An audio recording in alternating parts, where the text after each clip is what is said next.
Okay, we are live. It is time for fractions. I'm Doug. Welcome to my classroom. We are going to continue the topic that we have been talking about for a few weeks now, and we have gotten to the point in our fractions unit that we are starting to add and subtract fractions. And that is what today's lesson is about. Now, I will point out what's going on right now. It is October, it is getting cold. I'm not wearing a soccer jersey or a rugby jersey because I'm in the basement and I'm cold today. The cold weather has a nice side to it. It's the type of weather where Vanessa, my wife, and I really enjoy doing crafts. So we spent the whole day actually doing crafts because today is a holiday for us. And my hobby is woodworking. So here I have a word problem which you cannot solve yet that I'm going to use in today's lesson, that I decided to go with that theme of crafts and hobbies. So this word problem involves some fractions and it involves woodworking, but I didn't give you all the information, so it can't be solved yet. I will add the information in when the time comes. And over here we have a word problem that is about Vanessa making autumn wreaths. Well, what's an autumn wreath? I'll show you an example. I have a couple of examples here, but I'll show you one of them right now. This is an autumn wreath. She made it yesterday. It is meant to be hung from the bedroom door of one of our grandchildren. She makes some really pretty things, and her word problem is about making autumn wreaths. But again, not all of the information is there, so you can't solve it yet. You're just going to have to wait until later. I'll show you another wreath later when I get to that problem. Mocha is upstairs. She is not going to be my beautiful assistant in this lesson. She's fine, but she's upstairs and I don't want to go and get her.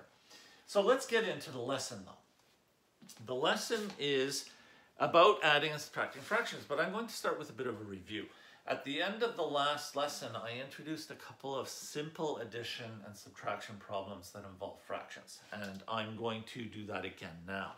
What about the problem 1/4 plus 1/4? This is a pretty easy addition of fractions problem, but why? It's easy because when you add fractions, there's a complication that you can't add fractions unless they have a common denominator, meaning that the denominator in both fractions has to be the same. But this one's a bit of an easy one because both of these fractions already have 4 as their denominator. And when you have a common denominator with fractions, you can just go ahead and add them. It is a little bit different than what we get used to with multiplication and division, because usually we do things to both the denominators and the numerators to change them. But in this case, when you add fractions, the common denominator that you need to have will also be the denominator of your final answer. So I see that both fractions are over 4, so my answer will be over 4. The numerators are different. The numerators are where we actually do the operation. We are adding these, so it is going to be 1 plus 1 equals 2, and we have 2/4. This is an answer. It is a correct answer. It can be reduced, but I'm not going to reduce a fraction right now. I just wanted us to see what an easy addition of fractions question looks like. Now, they're not always that easy. It's not always so convenient that you happen to have to add fractions that already have common denominators. So we need to know what to do when the denominators are not already common. I'll also put up an example of a subtraction though. Subtraction works very much the same way as addition. And again, I'm going to put up a subtraction where the denominators are already common. How about 7/8 minus 4/8? Well, both of them are fractions that have 8 as the denominator, so we're able to go ahead and do our subtraction. Our answer has to have the same denominator, the common denominator, so our answer will be a fraction with 8 as the denominator. And then what do? It's a subtraction this time, so we're not adding, we're subtracting, but that's what we do with the numerators. 7 minus 4 equals 3. 3/8 is our answer. This one cannot be reduced. That was fun. That's quite easy. But what do we do if we're not so lucky and the denominators are not already common? Well, I'm going to do a little bit more of a review. We're going to talk about reducing fractions, because reducing fractions is a very useful thing to do, and there's a similar technique called expanding fractions, and they have a lot in common. So I'm going to remind us what we do when we reduce fractions. How about the fraction 9/12? when we want to reduce this fraction, we are going to divide it by 1. So I don't always show the step where I write divided by 1, but I like to do that when we're getting started. Dividing by 1 is something you can always do with any number. We don't want to change this number. 9/12 is a number. We don't want to change it to some other type of number. We want to keep it as the number it is, but we want to simplify it. We want to reduce it. You're allowed to divide any number by 1 without really changing the number. We already know that. So we're not really going to divide by 1 looking like this though. What we're going to do is we're going to divide by a clever form of 1. And yes, this is a review, so I'll go quickly. But how do we decide? We're going to divide by a fraction that has the same numerator as its denominator, a number over itself. And when you do that, we have a fraction that's equal to 1, which means that we're dividing by 1. We can do it. We know that's safe. But how do we decide what number needs to be on the top and the bottom? The way we decide that is we look at the factors. So I need to know what the factors of 9 and 12 are. So I like to list my factors. Now, if you're able to do this in your head, you do it in your head. That's fine. And as you get good at this, you will find yourself doing this step in your head quite often. But when you're a beginner, you need to slow down and you need to look at what you're dealing with. So I like to see the factors of these two numbers, so my numerator and my denominator. That's what I'm going to list now. With the layers of the onion approach, my first factor is always 1 for any number. And the number itself is also going to be my last factor. And then I think, okay, what other factors are there? What other numbers in between 1 and 9 can I use? And with 9, the only other number that will work is 3. 3 times 3 is equal to 9. I have listed all the factors of 9. And then we want to list all of the factors of 12. So we start with 1, we finish with 12. We try 2. 2 works because 12 is even. We get 12 by multiplying 2 by 6, so we put 6 in our list. And then we try 3, and 3 works. 3 times 4 is equal to 12, so we put the 3 and the 4 in. And then because 3 and 4 are right next to each other, we know we're finished. I put my last comma. And now I can see both lists of factors. When you want to reduce, you're looking for the largest number that's on both lists. We're not going to use 1. But the only number that's on both lists besides 1 this time is 3. So the largest number that's on both lists is the number I want to use for my clever form of 1. 9 divided by 3 is equal to 3. 12 divided by 3 is equal to 4. I have reduced my 9/12 to 3/4. And this is how I do it. Again, this is a review. And why do I want to talk about it? Because this idea of listing the factors is kind of similar to the idea I want to use when we're finding common denominators, which is listing multiples. So listing factors and listing multiples are things that students usually have already practiced doing before they start working with fractions. It's not new and it's fun. Good thing that it's fun. So I'm going to erase these. And now I'm going to get into my first addition problem. And the addition my first real addition problem where the denominators are not already common. The first addition problem I'm going to work with is 3/8 plus, where is it? 1/2. Okay. So what I need to do is I have to convert this into another problem where the denominators are common. Right now they're not common, so I cannot proceed. I can't just say 3 plus 1 equals 4. For what? That's the problem. I need my common denominator before I can do that. How do I figure out what is the common denominator that I want to use? I do it by listing the multiples of the two denominators I have, not listing the factors. So I'll start with 2 and 8. It kind of looks the same way, the way I like doing it, but I'm not doing the layers of the onion approach. This is multiples. I'm saying, okay, 2 is going to be the first multiple of 2, and then if I add another 2, I get 4, add another 2, I get 6. This is what I'm doing. I'm counting up by 2s, really. So 2, 4, 6, 8, 10, 12, and it goes on and on. Factors, there's only going to be a certain number of them, but multiples will go on and on and on forever if you let them, so I like to start with the ... once I feel I have enough. Now 8, I'm doing the same thing. 8 is going to be its first multiple. Now I'm counting up by 8s. So I have 8, 16, 24. There's a big overlap between this and the multiplication tables. I can say I'm adding 8 each time. 8 plus 8 is 16, plus 8 is 24, plus 8 is 32. But I can also say 8 times 1 is 8, 8 times 2 is 16, 8 times 3 is 24, etc. So whichever way you think about it, this is what we need to do, is list the multiples of 8 and 2 because they're the denominators we have. And then we're looking for a number that's on both lists again, but this time we're not looking for the biggest number that's on both lists, we're looking for the smallest number that's on both lists. And the smallest number that's on both lists is 8 this time. And that tells me what my common denominator has to be. I want to convert this problem into another problem where both denominators are 8. How am I going to do that? Well, actually, we have a little bit of a head start here because one of the fractions already has 8 as its denominator. That will happen sometimes, but not every time. This time, 3/8 is already over 8. It's already over my common denominator, so I don't have to do anything to change it.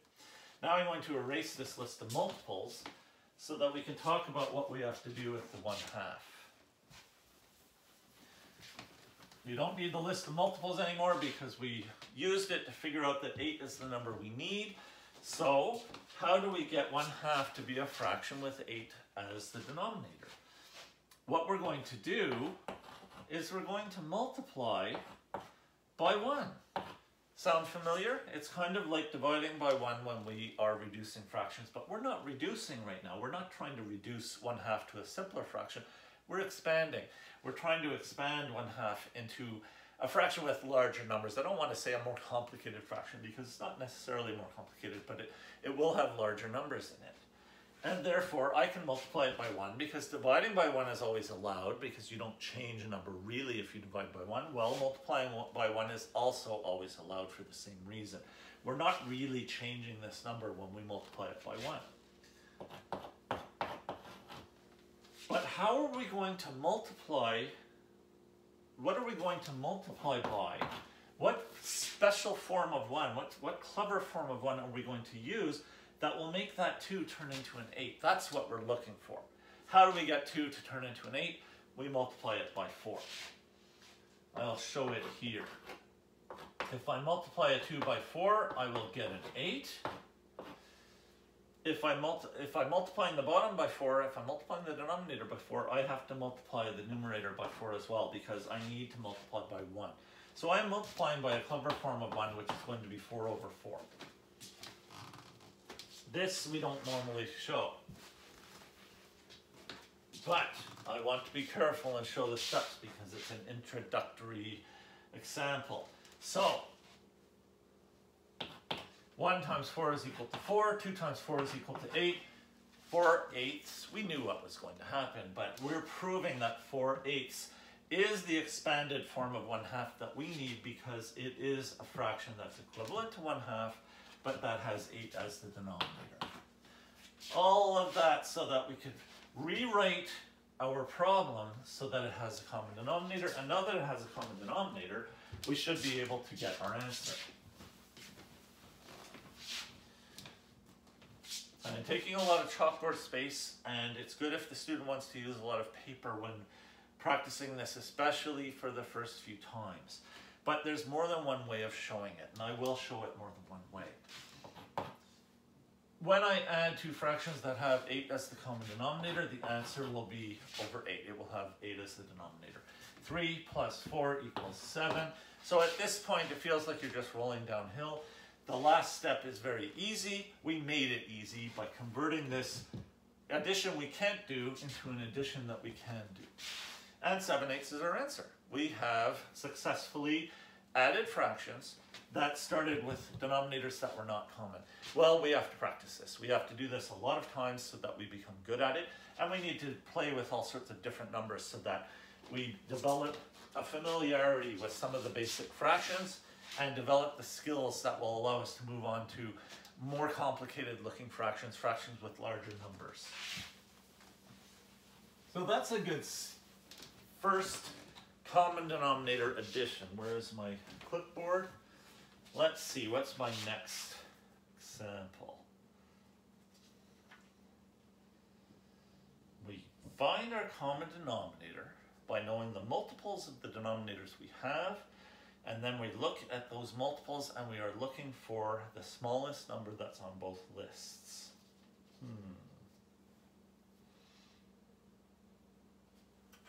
I think I'm finished with this page. Okay, so let's practice this. Let's do it a bunch of times. And we'll do some additions first before we try to do any subtractions. How about 2/5 plus 3/10?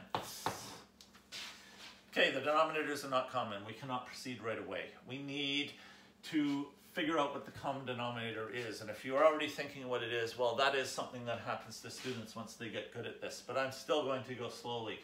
What is the lowest common denominator of a fraction over 5 and a fraction over 10? Well, I can find that by listing the multiples. I'll list them a little lower this time, leave some more room. So the multiples of 5, 5, 10, 15, 20, 25, and it goes on and on and on. The multiples of 10, 10, 20, 30, and it goes on and on and on.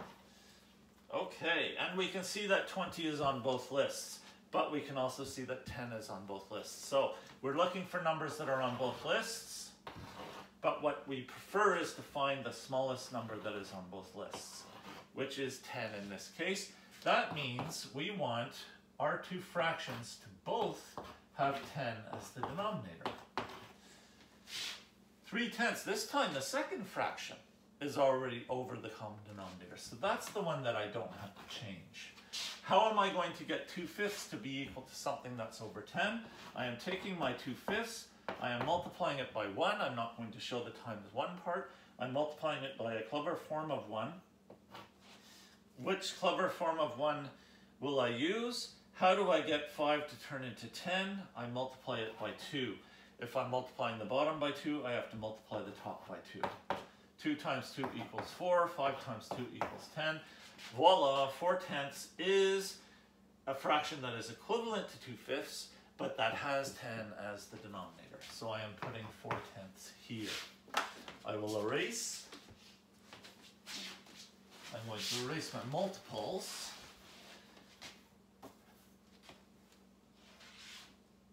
I almost have enough room, but I'll just write the answer here. So I'm going to erase this as well. Now that we have our fractions written over the common denominator, this has become much more straightforward.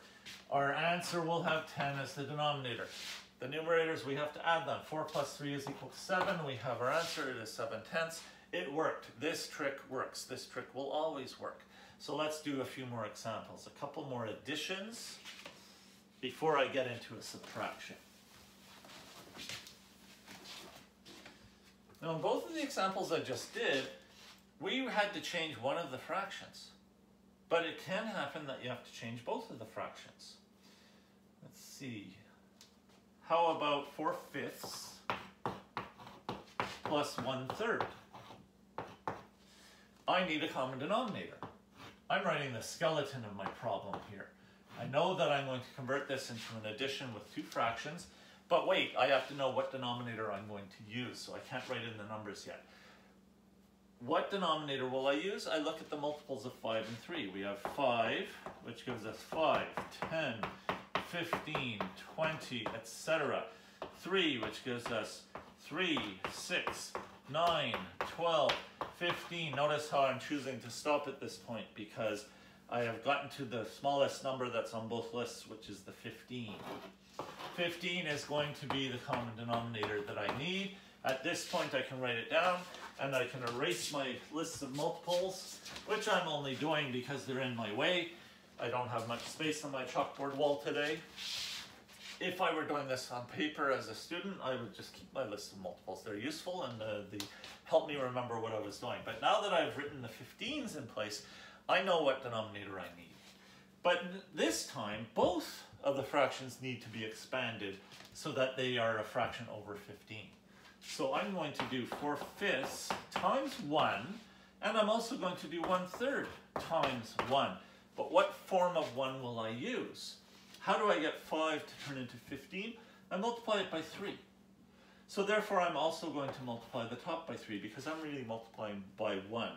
A number over itself is equal to 1.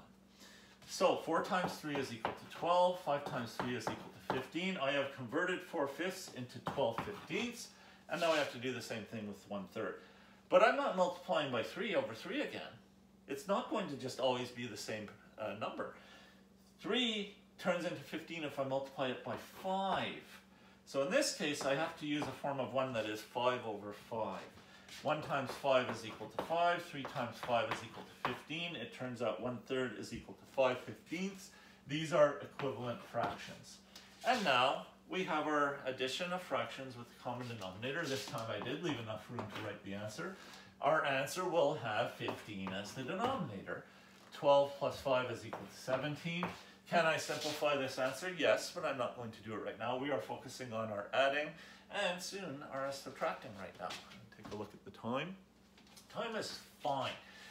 I want to do quite a few examples, but I also want to leave enough time to do both of these word problems.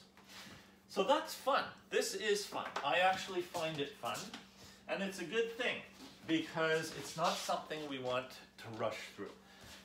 Yes, we all feel very smart and very powerful that we know how to find a common denominator so that we can add fractions, but we have to practice. Lots of practice necessary. I'll go to 1/8 plus 1/4. And I'll write my skeleton. I'm going to be adding 2 fractions. Oops, make some room there. I'm going to be adding 2 fractions, but I need the common denominator, so I can't write in the numbers yet.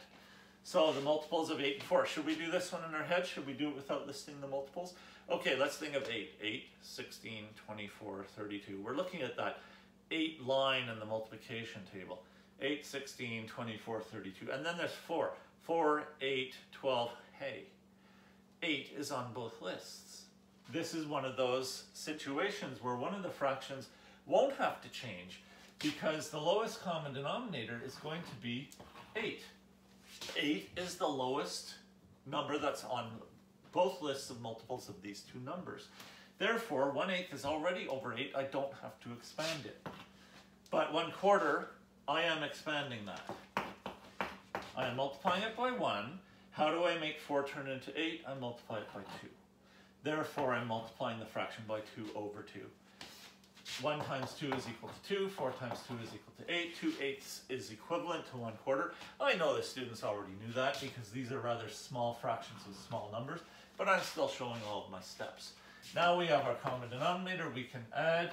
Our answer will have that common denominator as its denominator. 1 plus 2 is equal to 3. 3/8 is my answer. I can do this. This works every time. Let's erase. I have one more addition problem that I've written down here, but I can also make up some more if I need some. But then I'm going to do a few subtractions after that. Okay.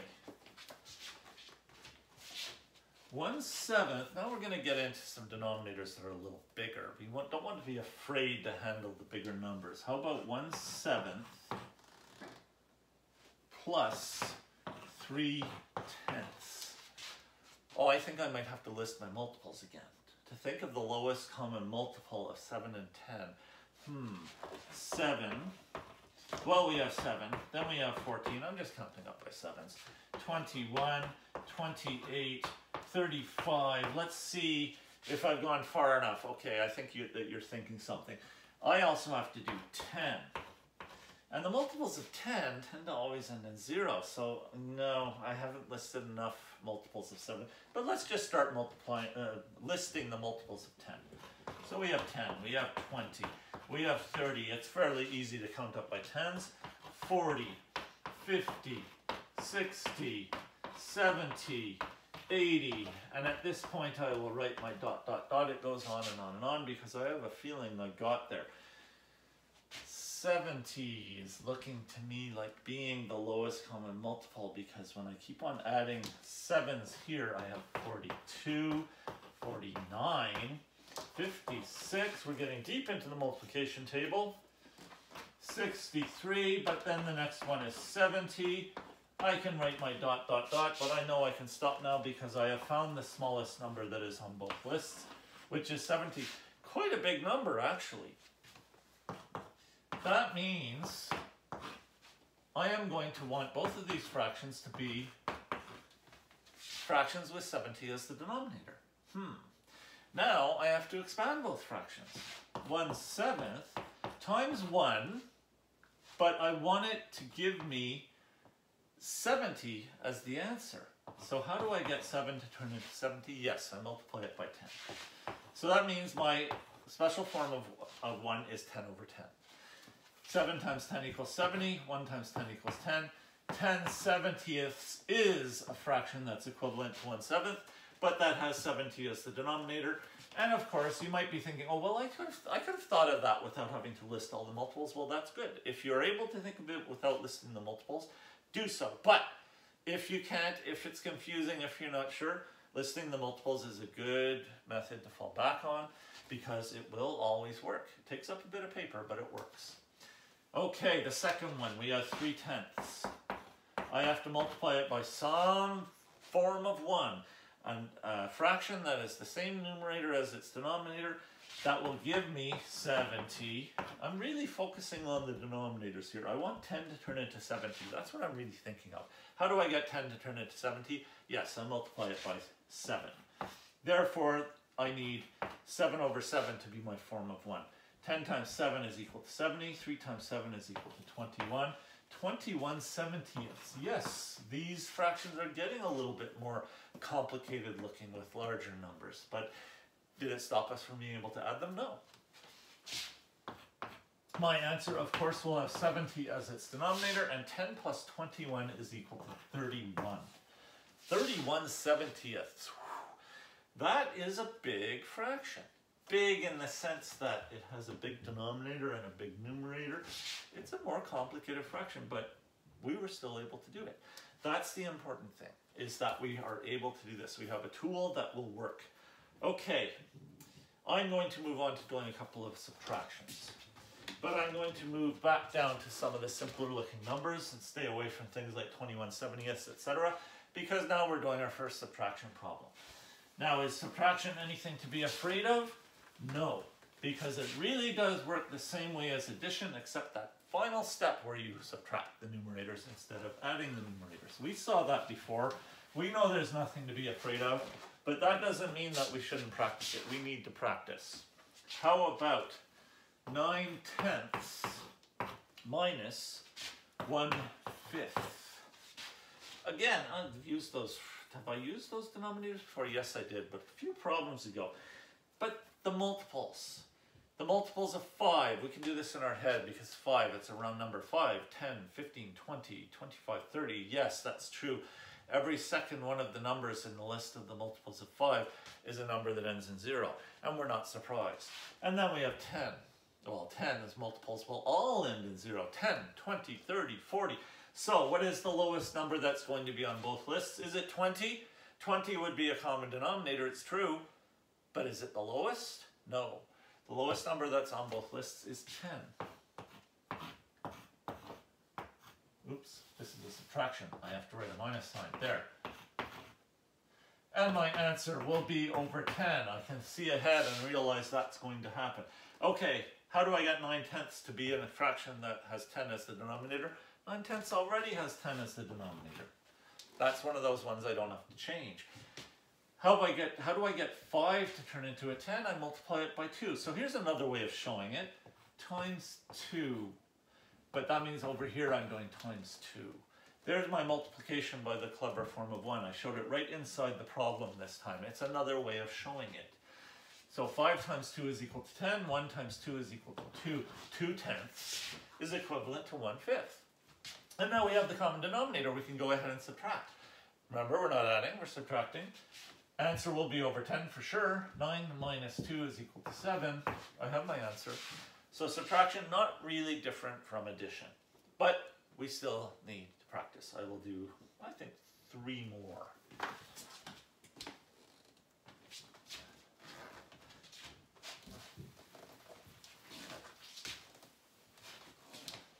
Eleven twelfths minus, or is it 1/3? And I can start filling in my skeleton. I even could put another equal sign and put the skeleton in the final answer. This is kind of fun, being able to build the problem before you actually do it. Okay, we cannot subtract, of course. We don't have a common denominator. We need to have the lowest common denominator. Well, a common denominator, but it's best if it's the lowest common denominator. We're going to talk about that in a couple of minutes. The lowest common denominator, which will be the lowest common multiple of 3 and 12. Okay, 3, 6, 9, 12. The other number, the other denominator is in my list of multiples. That's something that will happen sometime. 15 ... goes on forever. 12. Well, it starts with 12, and I'm already at the point where I could stop. I'll put my 24 and a comma and a ... just because I think it looks nice. But we see 12 is on both lists. That means 12 is the denominator I want as my common denominator. And it happened again. 11/12 is already over 12. So I can just write it as 11/12. But 1/3 is not over 12. How do I get 1/3 to turn into something over 12? Well, 3 times 4 gives me 12. 1 times 4 gives me 4. All I did was multiply by that clever form of 1. 11/12 minus 4/12, I can answer. My answer, of course, will have 12 as the denominator. 11 minus 4 is equal to 7. 7/12 is my answer. The trick works. Okay, another one. This thing where sometimes you don't have to change one of the fractions. Well, what really happens to make that happen? Think of the patterns that we see. We don't see all of those problems in front of us right now, but we see this one. What happened that allowed us to just keep 11/12? What happened is that 3 happens to be a factor of 12. Which means 12 has to be one of the multiples of 3. So there's a relationship between factors and multiples. They don't just look similar when we list them in a line like this. There is a relationship. So when I look at my original problem and I realize, hey, one of my denominators is a factor of the other denominator, then I'm not too surprised when this happens, where one of the fractions, its denominator doesn't have to change. One of the fractions is already over what turns out to be the common denominator. Very helpful. Okay, I'm going to erase, and I have another example ready. Let's see what it is.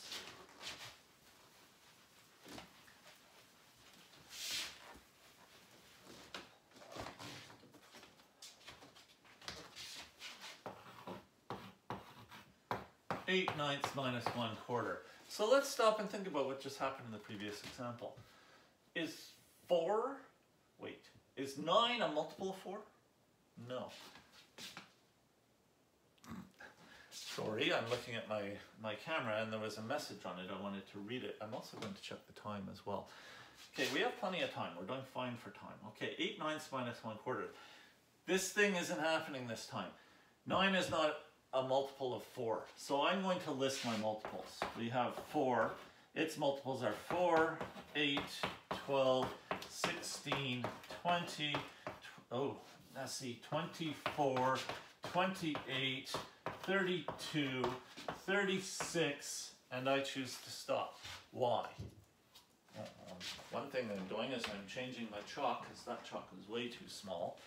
But I'm choosing to stop because as I was listing the multiples of 4, I was kind of thinking in the back of my head about the multiples of 9. And I was thinking, are any of these numbers multiples of 9? And I was getting no, no, no, but then I got to 36. And I realized, yes, 36 is a multiple of 9. I'll still show my multiples of 9. 9, 18, 27, 36, there it is. Smallest number that's on both lists is 36. That means 36 is the denominator I need for my common denominator, which means my answer will have a 36 as the denominator. I can write all that in now. And then how do I get 9 to turn into 36? Again, I can show them multiplying by the clever form of 1, but I can also use my knowledge of multiplication tables. 9 turns into 36 if I multiply it by 4. So therefore, I'm going to multiply both the 9 and the 8 by 4. 8 times 4 is 32. I didn't show this multiplying by one thing this time, but I still did it. I did it more in my head. I did it a bit out loud, but I'm doing it a bit in my head. 4 has turned into 36 by how? By multiplying it by 9. 4 times 9 is equal to 36. 1 times 9 is equal to 9. So if you get to the point that you can do it this way, that's great. But don't be afraid to show. 9 times 4 means 8 times 4. 4 times 9 means 1 times 9. That's really what I did. I just choose to show it this time. 32 minus 9 is 23. And 23 36ths is my answer. It cannot be reduced. I'm able to subtract fractions. As the numbers get bigger, I'm still able to do it. The trick works. One more example of a straightforward subtraction of fractions. So that means I have to do some erasing. Remember, when teachers are erasing, students can always get a sip of water or stretch or do a sit-up or something like that, just to not feel that you're stuck in that chair. What's my next one? 9/10 minus 1/4. I'm writing my skeleton. Minus equals, there's my fraction bar for my final answer. Skeleton's in place, but I need to get a common denominator. What's the lowest common denominator of 10 and 4? What's the lowest common multiple of 10 and 4? Is it 40? It is a shortcut that a lot of students want to do. Just multiply the two denominators you have and you get a common denominator. Remember the previous example, we had 9 and 4 as our denominators, and the common denominator ended up being 36, which is 9 times 4. But 10 times 4 is 40. Will it work? Yes, it will. But is 40 the lowest common denominator? Let's see. 4 has multiples 4, 8, 12, 16, 20, 24. I haven't gotten to 40 yet. This is a long list. 10 has multiples of 10, 20, 30. Here I'm getting to 40. I haven't gotten to 40 yet. Do I have to continue? Not really, but I'm doing it. 28, 32. I'm writing a little smaller because I'm going to run out of room. 36, 40. Even have room for my ... Yes, 40 is on both lists, but 20 is on both lists. The common denominator, both of them are common denominators. But the lowest common denominator is 20, or the least common denominator is 20. So I want to use 20. The least common denominator is the best one to use. But I'm going to talk in my very next example as to why I think it's the best one to use. But let's finish our subtraction. How do we get 10 to turn into a 20? We multiply it by 2.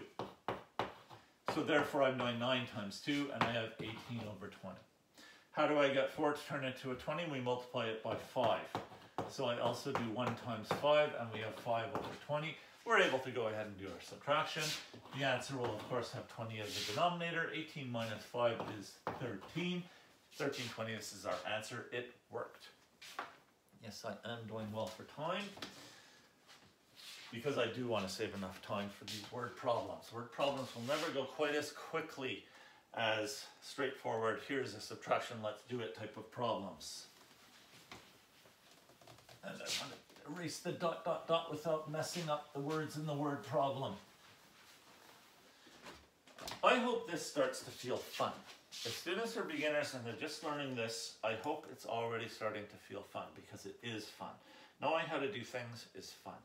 How about we talk about common denominator versus least common denominator, or lowest common denominator.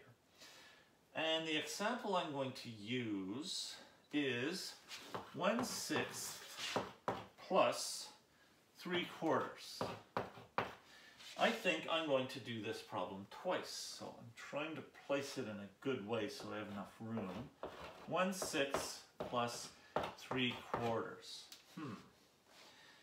Okay, that trick where we knew we could come up with a common denominator if we just multiplied the two denominators we have. 6 times 4 is 24.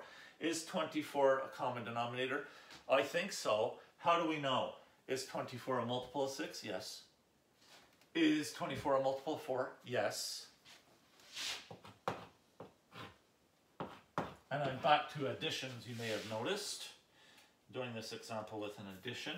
Okay, so 6 times 4 is 24. We're able to use 24 as a common denominator. What's going to happen? How do I get 6 to turn into 24? I multiply it by 4. 6 times 4 is 24. 1 times 4 is 4. I'm trying not to fill in so much detail in this problem because I want to compare the two problems. How do I get 4 to turn into 24? I multiply it by 6. 3 times 6 is 18. I have an answer. The answer has to have 24 as the denominator. 4 plus 18 is 22. And I have an answer 22 24ths, which can be reduced.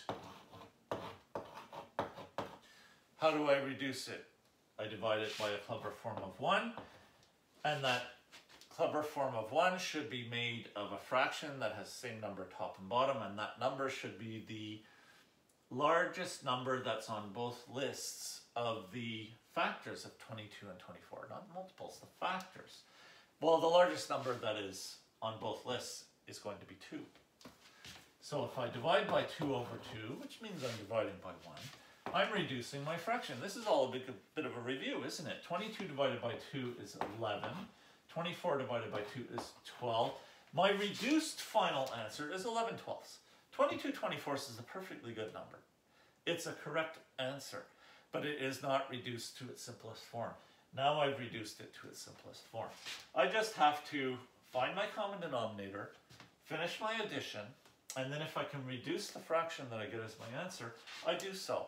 And I have a reduced, fully simplified final answer. But what about this other one? We want to do it again. Building my skeleton, even putting fraction bar for the answer.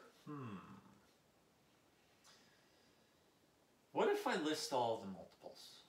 And I'll do it down here. I don't have very much room, but I think I can do it. 6 has the multiples. 6, 12, 18, 24, 30, 36, and it continues. 4 has the multiples.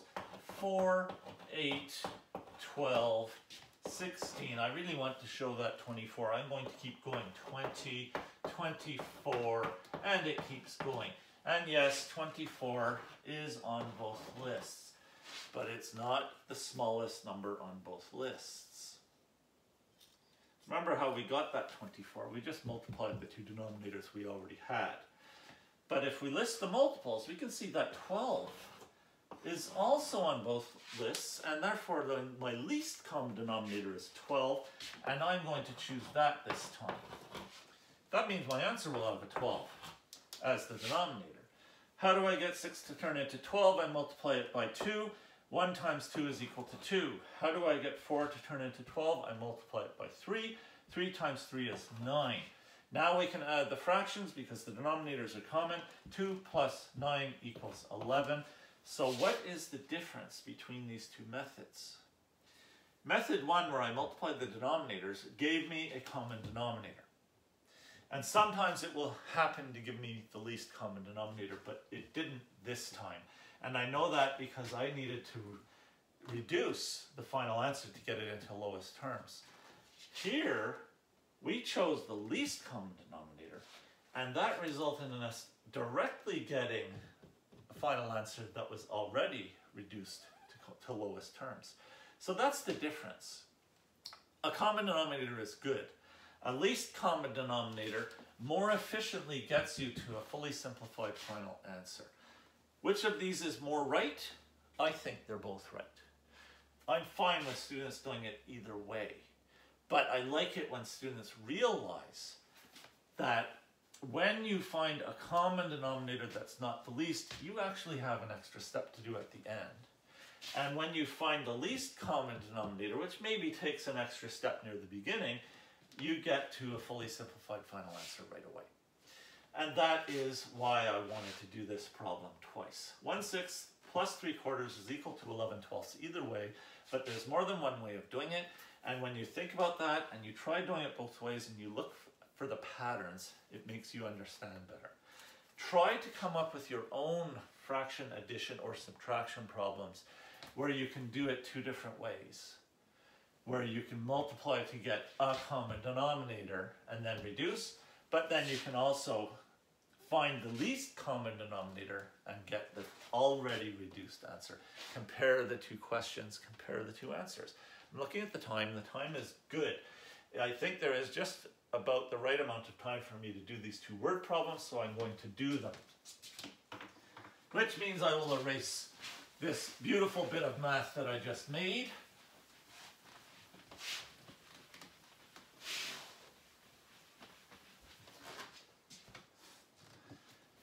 I think it's time for us to talk about Vanessa's autumn wreaths again. I have this written here, but I don't think I really need to carry my clipboard right now. I do need chalk. Okay, Vanessa makes autumn wreaths. The missing information that I teased you about earlier is that, let me make sure I don't write it down wrong. Yes, the missing thing was a number right here. Vanessa makes 20 autumn wreaths. Does that show in the camera angle? Just barely. Have to be careful over there. Now we can answer this problem, but we're going to take our time and answer it. Now, I had mentioned that I have more than one wreath. So this is the one I showed you before, and this is the other one, which is for another grandchild. So she has one where her embellishments are up around the top of the wreath, but she can also do it so that they're down on the bottom of the wreath. They're both very pretty. Lucky grandchildren. Okay, Vanessa makes 20 autumn wreaths. 10 are for the craft fair. 1/5 are for the grandkids. And the rest are for friends. How many are for friends? That's the problem. Well, to do this, we're going to have to do some adding, or is it subtracting? I think you can see that there's both adding and subtracting involved in this. But we'll just start by adding together all of the wreaths that are for the craft fair and the ones that are for the grandkids. And if we figure out how many that is, we should be able to subtract it from 20 and then we'll know the final answer. So I'm doing an addition. And it's an addition of fractions, but there's a complication. We can see 1/5 are for the grandkids. So I'll write plus 1/5. But the complication is we don't really have a fraction here yet. It didn't give the number for the craft fair in the form of a fraction, so we're going to have to figure out a fraction. 10 out of the 20 are for the craft fair. So we have a fraction 10 over 20. If we wish, we can write 10 over 20. Would people normally say 10/20 this, though? They would say 10 is half of 20. Half are for the craft fair. We can do it either way. I'm just going to choose to put 1/2. I realize 10 out of 20 is equivalent to 1/2, so that's my fraction. Now I can start doing some addition of fractions. Well, how do you add fractions? You need a common denominator. Getting all ready to do this. Okay, should we do it fast because we're so good at this, or should I list all the multiples and be very careful? Well, there's many different ways of showing it. I think what I want to do is say, okay, what is the lowest common multiple of 2 and 5? Let's list the multiples. 2. We have 2, we have 4, we have 6, we have 8, we have 10, and at that point I know I've found my lowest common multiple. It's going to be 10. I'll prove it by listing them for 5, 5, 10, there it is already, 15. I can put my dots just to make it look pretty. The lowest number that's on both lists is 10. That's what I'm going to use as my common denominator, which means my answer will be over a 10 as well. How do I get 2 to turn into a 10? I multiply it by 5. Therefore, I will multiply a 1 by 5, 5/10. How do I get 5 to turn into 10? I multiply it by 2. Therefore, I'll multiply this 1 by 2, and I have 2/10. At this point, to make room, I'm going to erase my list of multiples, because there's an extra step to do at the end of this problem. but we have to finish our addition. Yes, the denominator of the answer is 10. 5 plus 2 is equal to 7. So 7/10, what is that? 7/10 is the fraction of Vanessa's 20 wreaths that are for the craft fair or the grandkids together. Okay, but we want to know how many are for friends. How are we going to find that? We can say, well, let's see, what is 7/10 of 20? Remember that? Of. It means multiplication so often. So 7/10 of 20 is equal to 7/10 times 20. When we multiply fractions, we turn the 20 into a fraction by putting it over a 1. But we can do some canceling. I'm going to divide both the bottom over here by 10, which leaves 1, and divide this 20 by 10, which leaves 2. So we have 14 over 1, which is 14. It means the total number of wreaths that Vanessa has that are for the craft fair and the grandkids is 14. And now we just have a simple subtraction at the end. 20 minus 14 equals 6. And of course, with the word problem, I don't want to just say 6. I want to say 6 for friends. Or I can write a full sentence. There are 6 wreaths for friends. Okay, so that actually ends up being fun, and it's, it's topical. It works with the time of year, it works with the activities we were doing today, and it works with practicing addition of fractions. I'm going to do the last word problem now. I'll erase this one. And in fact, I'm going to erase even the question of this one. That way, if I need more room, I'll be able to write a little bit further over here. Now let's look at this other word problem. And again, there's a missing bit of information, a very simple little bit of information actually. I need the piece of wood that I'm making to be 1 inch thick. Oh, I need to put the inches symbol, 1 inch thick. Okay, so a project requires me to glue 3 pieces of wood together. One of them is 1/2 inch, one of them is 1/4 inch, and one of them is 3/16 of an inch. But if the final piece must be 1 inch thick, how much am I missing? Word problem. What are we going to do? We're going to add together these 3 fractions to see how thick the total of these 3 is, adding total. And then we'll compare that to 1 inch and see if we've gotten there or if we have something missing. So what am I doing? I am doing 1/2 plus 1/4 plus 3/16. Oh no, there are 3 of them. Can I still do it? Usually we've been doing examples where there are 2 fractions we're adding or subtracting, but this time there are 3. Can I do it? Yes, I can still do it. I can do it in stages if I really want to. I can add the first 2 and get an answer, and then add the answer to the 3rd one. But I'm going to add all 3 of them together at once. Where is my eraser cloth? This word friends was still sitting there, and that looks confusing. I guess these different pieces of wood are very good friends because they're going to be glued together afterwards, after Doug has finished gluing them. I need a common denominator. Woo! What is the lowest common denominator of 2, 4, and 16? 2, 4, 16. 2, 2, 4, 6, 8, 10, 12, 14, 16. Oh, there's 16. That's one of my other numbers. 4, 4, 8, 12, 16. Okay, I see the 16. It's going to happen. The very first multiple of 16 is 16. And at this point, I can see that the smallest number that is on all 3 lists is 16. So that's what I'm going to use as my common denominator.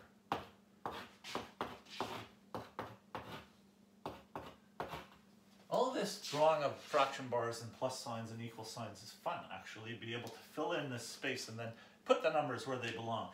Okay, I need all 3 of these to be over 16. The 3rd one's already over 16, so I can write in 3/16 right there.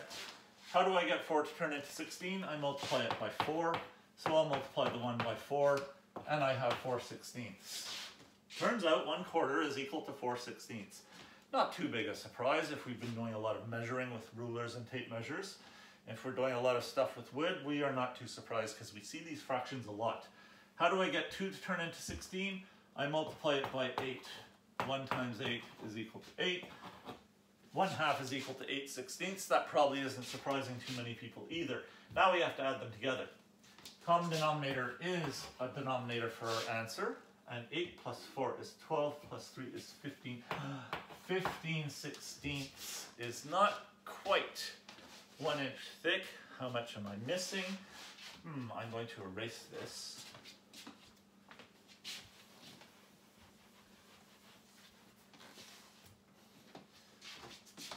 1 inch is thicker than 15/16 of an inch. So what I'm doing is I'm saying, what is 1 minus 15/16?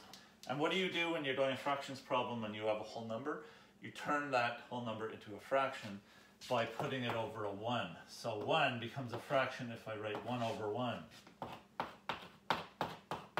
It's a good thing I erased that other problem because these are stretching out. Now I need a common denominator. And the lowest common multiple of 1 and 16 is going to be 16. You'll find that when 1 is one of your denominators. It's fairly straightforward to figure out the common. Need a minus sign. So these are both going to need to be 16, and this one's already 15 over 16. 1 over 1, how do I get 1 to turn into 16? I'll multiply it by 16. So the top one will also be multiplied by 16. 16/16 is equal to 1 is a fairly fast conclusion to come to. Now I can subtract because I have a common denominator. 16 minus 15 is equal to 1. Well, I am 1/16 inch missing from being able to make the thickness I need. I guess I'm going to have to get one very thin sliver of wood that is 1/16 of an inch thick and glue it to the other 3. I'll figure something out, but that is the answer to my word problem. I hope you liked it. I hope that you liked this week's fractions lesson as much as I did. It was fun, it was interesting. Adding and subtracting fractions, common denominator, knowing the multiples of numbers, very useful. Get lots of practice. We need a lot of practice. And with that, I will say goodbye for this video, and I will see you next time.